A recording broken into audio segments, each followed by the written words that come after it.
kids. A fish. A fish with kids. Titty fish. Today we're going to be doing an unboxing/review looking at the complete series DVD set of a show that I've been obsessed with for the past 12 months or so, and that is Metalocalypse, which is an Adult Swim series that began in 2006 and was unfortunately cancelled in 2013. But luckily, the cancellation was not permanent, and this DVD set came out very recently to coincide with the release of the finale movie Army of the Doomstar, which you can pick up on Blu-ray, and I'll be doing a separate video covering this on the channel at a later date. So it's good to see that the show did receive the ending that it did deserve, and this DVD set is overall an excellent and very compact way to grab the entire series for your collection, but funnily enough, this DVD set has actually been the topic of controversy. This is advertised as the complete series, and even though it mentions it on the back cover, this actually does not include the TV movie The Doomstar Requiem, despite advertising that it does. And so I reached out to Warner, who are aware of this issue, and the product is being re-released with the movie included, so that is a positive. At least the issue has been acknowledged and rectified, and if you were one of the ones that pre-ordered this DVD set and later found that unfortunately the movie was not included, you can reach out to Warner if you are a resident of the US or Canada, and they will dispatch out to you a replacement disc to resolve the issue of the missing TV movie. The series was created by Brendan Small and Tommy Blacker, who are the masterminds behind the music on the series and actually voice most of the main characters, and there are a couple of big names featured throughout playing additional roles throughout the show, arguably one of the biggest names being Mark Hamill, who voices the main antagonist throughout the series, that being Mr. Salacia. We also have Malcolm McDowell playing one of my favourite roles throughout, that being Vata Orlag, and Victor Brandt plays that incredible role of a character consistently featured throughout the entire show, and that is General Crozier, who is a very interesting character by the end for certain. So here's a quick unboxing. Removing the slipcover, we have the same artwork there with the Doomstar featured in the background, with the band playing there on the front. And then opening this set up, we have 8 discs overall and a small leaflet featuring the band there stating that this is the complete series with a list of episodes spread across all 4 seasons. And I love the artwork on these discs, especially for season 3 with one of the minor characters there, Dr. Rock, so a very fun figure at that. Y'all love Dr. Ransom. Oh boy. Funnily enough, this isn't the only complete series DVD set available for Metalocalypse. We also have the Australia exclusive complete collection set, and this was released a number of years ago by the good folks over at Madman Entertainment, and in comparison, as you can see, it's a much beefier box set with all 4 seasons released in their own individual DVD cases, but it also does include the Doomstar Requiem TV movie, which for the longest time as far as physical media goes was only available in Australia. So the fact that it's now available for the US market through the complete series set that's newly released is a blessing in itself, especially for those that want to have the complete series in their collection. The show itself is something I feel music lovers are going to get the most out of, especially those that are fans of heavy metal, and as we followed the adventures of the fictional band Dethklok, each episode does follow a similar structure where Dethklok does something worth discussing in the media, and a sinister meeting takes place where the villainous tribunal evaluates if Dethklok's latest actions are deemed to be a threat.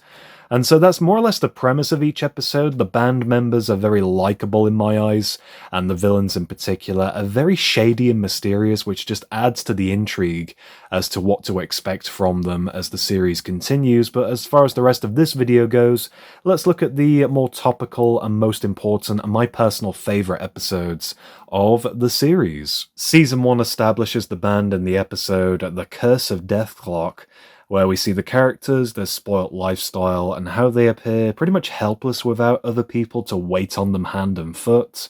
And we also meet the villainous tribunal in its earliest form, which changes for the better as the series continues.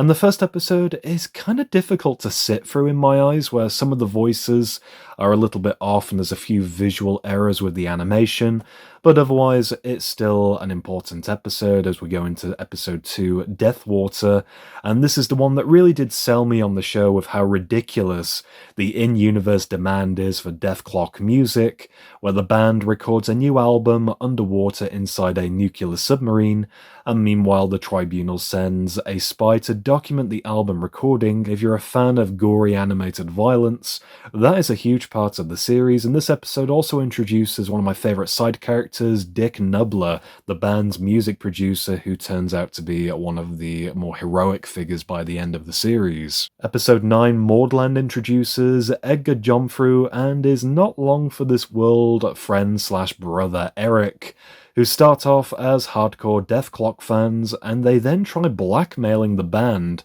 by leaking illegal recordings of their latest album, and this turns pretty dark where Eric is murdered, and Edgar renounces the band in favour of seeking revenge on Dethklok for the death of his brother.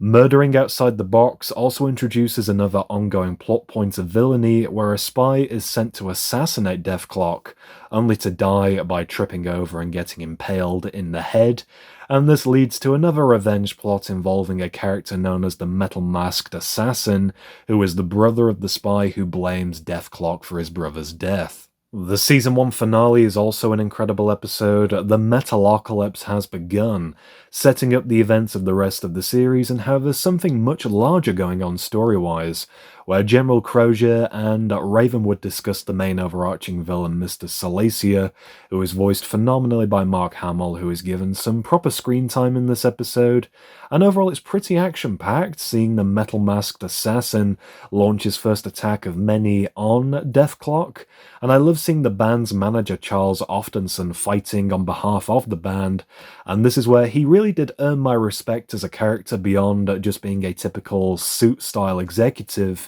That's my bread and butter you're f***ing with. I also love the ending where the unknown prophecy of the Metalocalypse begins to take shape. So here's a look at the DVD set from the Australian release, 20 episodes spread over 2 discs, and there is the inside artwork for this season. Season 2 overall is incredible, titled Blackfire Upon Us, and the first 2 episodes, Defecution and Death Lesson, sees the band recover from the previous attack, but also introduces the newly improved Tribunal, where Mr. Salacia is more prominently featured, but I was more interested in the added villain Vata Orlag, voiced incredibly by Malcolm McDowell, who is like a right-hand man to Mr. Salacia himself. The Revengeances episode introduces a terrorist-like group known as the Revengeances, featuring Edgar and the Metal Masked Assassin, and this group becomes really the main antagonists for this season in particular, leading to a spectacularly brutal season finale, and that is with the 2-parter Death Record and Death Release. And this is in my eyes where the show's overall quality starts to pick up, where the plot becomes more consistent, the animation becomes a lot better, where we see the Metal Masked Assassin and the Revengeances attack Mordhaus where the band live, and launching a destructive attack on the band, we see another element of the prophecy fulfilled, where Charles is actually killed, succumbing to his role as the Dead Man, which is important to the next season of the show. And here's a look at the DVD set for Season 2, 19 episodes, again spread over 2 DVD discs. Season 3 is appropriately titled The Dead Man, and this is where the show's format changes slightly. Although there are less episodes, only 10 this run, they are in fact full 22-minute episodes rather than the shorter 11-minute segments that the first 2 seasons were. And almost every episode does contain some form of development that is relevant to the overall overarching story, but as far as topical episodes and personal favourites go, the first 2, Renovation Clock and Tribute Clock, share a lot of important details about the early years of the band, which is something I was very excited to see. Plus we get the unsettling return of Charles, who is miraculously resurrected, completing his journey as the Dead Man in the prophecy. And it's then established that Toki was not actually with the band from the beginning, where we are introduced to the character of Magnus Hammersmith, who is kicked out of the band in a later episode, in short for being an asshole. Episode 7, Death Sigils, is one of my favourites, especially for its focus on Murderface, who gets a fun musical number towards the beginning, but also it shows how Nathan, Pickles, and Swissgar, the other band members, are more prominent figures in the band who are responsible for writing a lot of Def Clock's music. And the finale episode for this season, Double Booked Clock, is one of my favourites, where Def Clock accidentally booked themselves 2 concert shows at the same time, one in Syria and the other in Israel, and if they cancel one or the other, this could cause a full-scale war between the 2 countries, literally fighting over the band. And here's a look at the Season 3 DVD set. And again, this one is 2 discs, and as I mentioned before, this one only includes 10 episodes. Here's a look at Season 4, Church of the Black Clock. Overall, I would say every episode in this season is crucial to the show's continuing plot, and we revert back to 11-minute episodes, but we only have 12 for this run. And as far as highlights go, I really like the opening to this season, that being Fan Clock. And this episode I found hilarious for the awkward elements of cringe comedy where lead singer Nathan Explosion is seen to be dating a fangirl of the band. Plot-wise, this episode has an incredible opening scene. I love the animation and the music in this one, along with Werner Herzog guest starring as the elusive character of Evshniphus Miadl, the high priest of the Church of the Black Clock.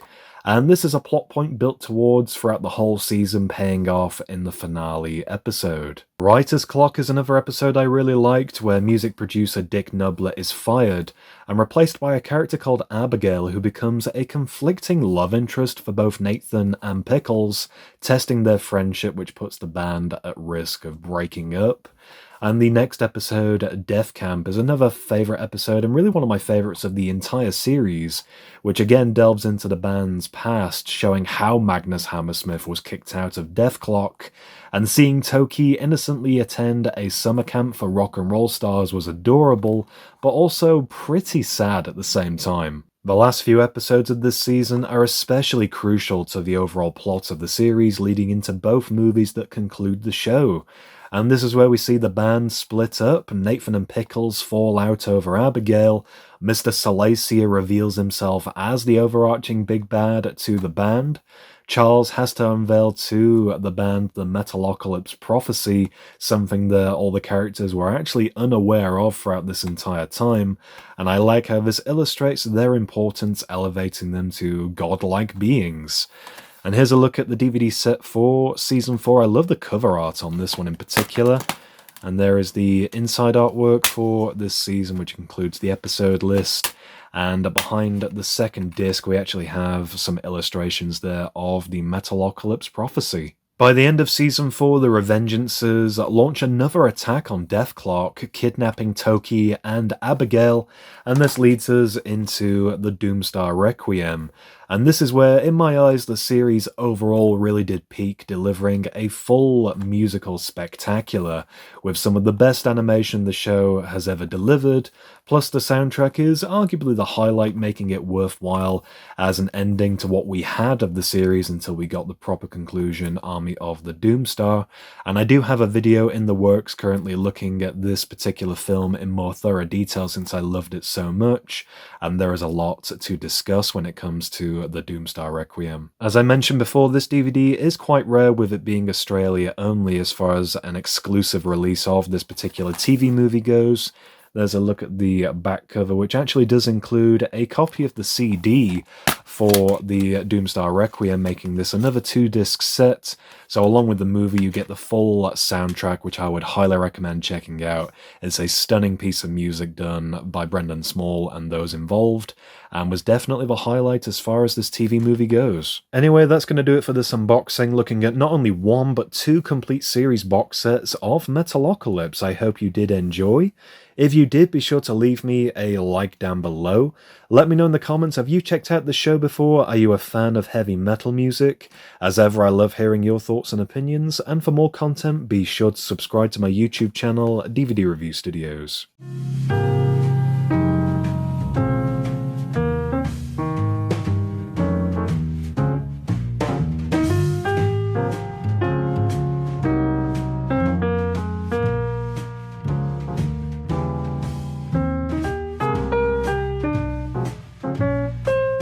Are you threatening me?